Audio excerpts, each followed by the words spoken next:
mon Crimée. C'est bien, c'est pas l'idée, c'est que la compétence.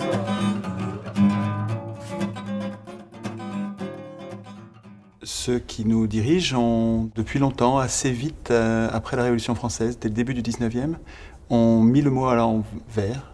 Ils ont appelé démocratie un régime qu'ils avaient pensé dès le début comme antidémocratique.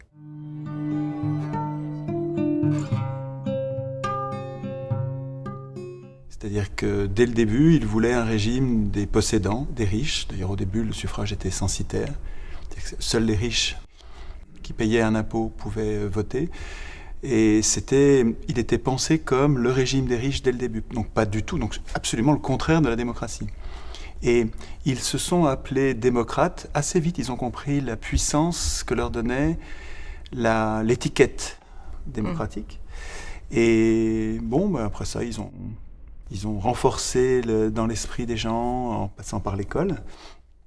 Nous avons tous appris à l'école que l'élection, c'est la démocratie, que la démocratie, c'est l'élection de maîtres, de gens qui décident tout à notre place, alors que c'est littéralement le contraire. Une démocratie digne de ce nom est composée de gens qui ne votent pas, qui n'élisent pas des maîtres, ils votent leurs lois directement. Le problème qu'on a depuis le début, c'est que ceux qui ont écrit les règles supérieures, celles dans lesquelles on décide comment on désigne nos représentants, ceux-là se sont arrogés tout de suite, très vite, et ont gardé ensuite le droit d'écrire la Constitution, c'est-à-dire le texte dans lequel, précisément, ces choix sont faits. Et c'est ça qui est décisif. Depuis 200 ans, nous les laissons faire. Si on veut avoir un bon maître, il ne faut pas les lire. Ou si on veut vraiment les lire, il faut avoir nous-mêmes écrit la Constitution qui va nous permettre de garder le contrôle si jamais on s'est trompé.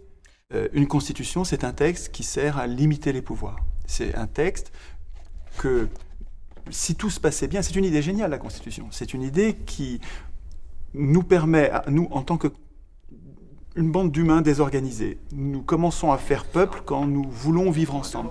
Quand nous décidons de vivre ensemble, on peut commencer à parler de peuple. Et ces hommes faisant peuple, se institue des pouvoirs et se protège de ses pouvoirs par un texte qui est supérieur au pouvoir, qui s'appelle la Constitution.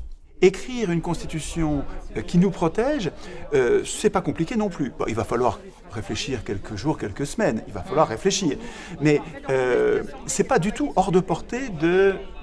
Je dis bien n'importe qui. Alors, c'est pas une personne seule. On va pas confier l'acte d'écriture d'une constitution à une personne seule. On va réunir un collectif. On va assembler des citoyens et tous vont pas être des abrutis. Quand on découvre le tirage au sort, ça fait peur. Le tirage au sort, on se dit, mais si je tirais au sort une crapule ou un abruti?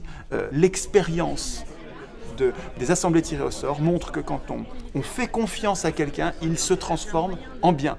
Si nous avions des chambres de contrôle tirées au sort, si tout pouvoir avait peur de quelque chose, aucun pouvoir ne serait hors de contrôle.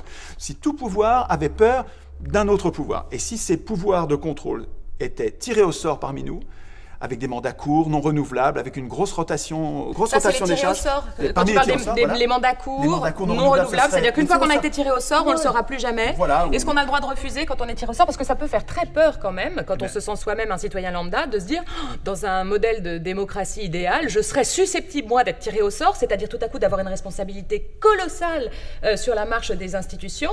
Est-ce que dans le fonctionnement du tirage au sort, tout le monde peut être tiré au sort? Est-ce qu'on a le droit de refuser? Qu'est-ce qu'on fait par rapport à son travail quand on est tiré au sort alors qu'on a une activité, on est prof, on est médecin, et tout à coup on doit lâcher sa vie, son métier? Responsabilité colossale, c'est vrai, mais partagée. C'est-à-dire qu'on n'est pas seul à tirer au sort, c'est toujours un collectif qui va discuter. Je vois bien les arguments puissants pour justifier qu'on puisse dire non, qu'on puisse refuser en disant non, et comme ça on n'aurait que des gens qui acceptent et qui sont donc partants.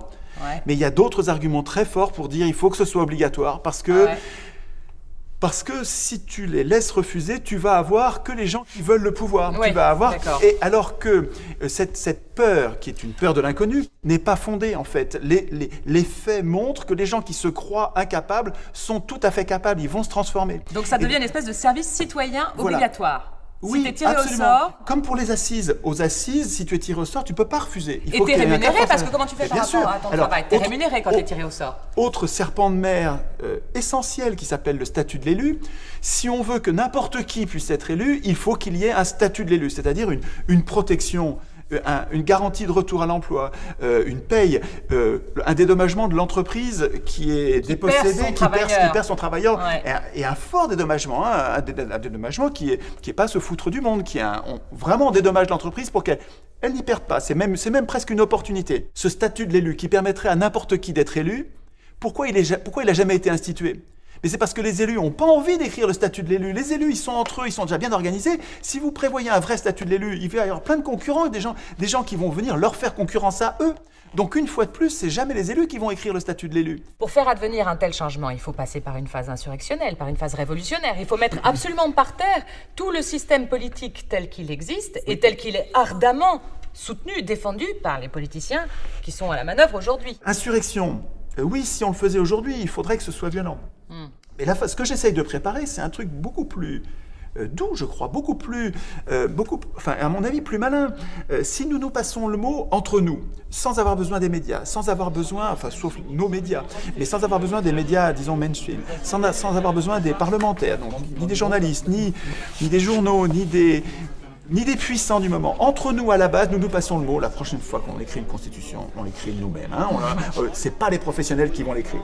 On se passe le mot et on devient déterminé à l'approche. Et on s'entraîne, on fait des ateliers où on s'entraîne, c'est-à-dire qu'on n'a plus peur parce que on a essayé et c'est vrai que ça a marché. Donc le prochain coup, on va pas nous le refaire. Si on a vraiment été contagieux, si on est des millions et que là-dedans, il y a des forces de l'ordre, ce ne sera pas forcément violent.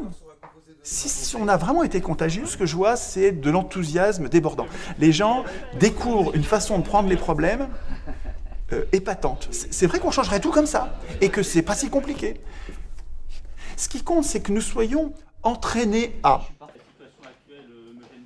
Il y a eu beaucoup de débats, c'était vraiment très intéressant, et surtout, la difficulté était de pouvoir gérer le temps de parole de chacun. Enfin, on a quelque chose, mais on n'a pas pu rentrer dans la rédaction proprement parlée de l'article. On s'est un peu auto-censuré peut-être, dans le sens où on a trouvé ça difficile d'entrer dans la matière. Ça fait partie des entreprises de transport, donc c'est dedans. Ouais. Et donc ce serait quoi la règle en fait? C'est fondamental pour qu'on parle de la même chose. Quelle va être l'impulsion? Qu'est-ce qui va déclencher un référendum sur une telle société? Être plusieurs permet d'avoir le consensus de tout le monde sur des sujets très très riches, très larges, mais dans le même temps, ça ralentit la création d'un article. Pour aller plus vite, il aurait fallu peut-être avoir un petit peu de méthodologie. C'est bien idéalement, mais dans la pratique, je ne suis pas vraiment sûr que ça fonctionne. C'est pas la loterie qui doit déterminer les aspirations majoritaires.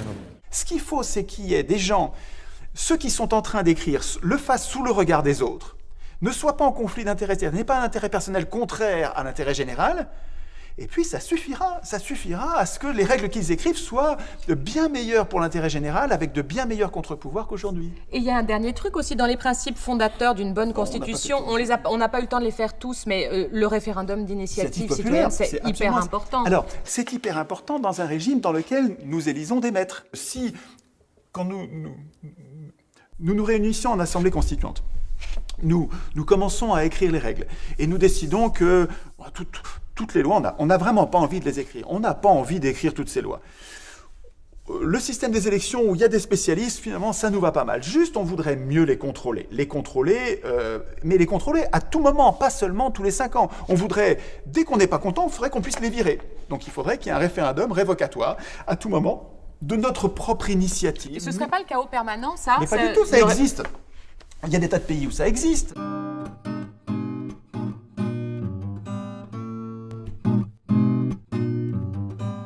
Le tirage au sort a été utilisé à Athènes pendant grosso modo 200 ans, avec donc des interruptions, des coups d'État oligarchiques, des remises en place, et puis toujours le peuple qui se révolte, qui refait une révolution, qui réintroduit la démocratie. Il tirait d'abord au sort la Boulée, le Conseil des 500, qui préparait les lois, qui marchait aussi par rotation, par une tribu par mois, assurait la permanence. et s'assurer que donc les décrets étaient bien mis en forme.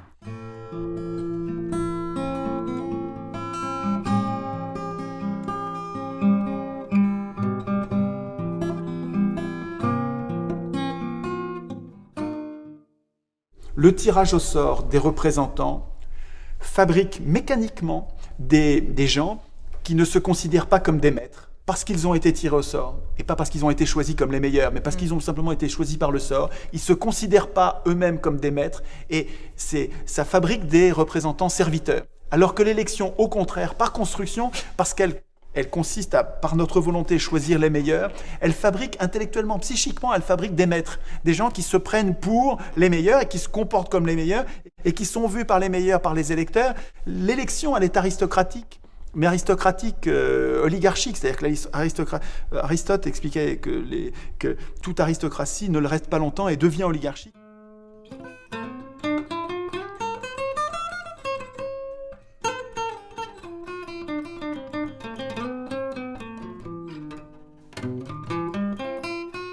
Donc l'élection, en fait, elle fabrique des maîtres, alors que le tirage au sort fabrique des serviteurs. Ça, on devrait l'apprendre à l'école, parce qu'il y a un choix de société ensuite. Qui désigne-t-on par élection? Qui désigne-t-on par tirage au sort? C'est pas aux élus de décider, parce qu'eux, évidemment, ils vont préférer l'élection, mais c'est pas à eux de choisir. Nous choisirions le tirage au sort, au moins pour nos représentants, pour désigner des serviteurs. Après ça, est-ce qu'on tire au sort une assemblée législative sur 2 pour avoir une assemblée de professionnels élus et une assemblée d'amateurs tirés au sort?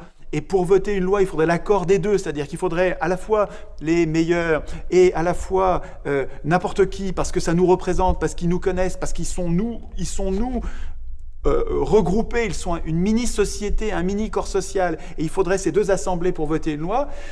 Ça, c'est notre assemblée constituante qui peut l'écrire. C'est jamais un élu qui écrira une combinaison aussi vertueuse pour l'intérêt général.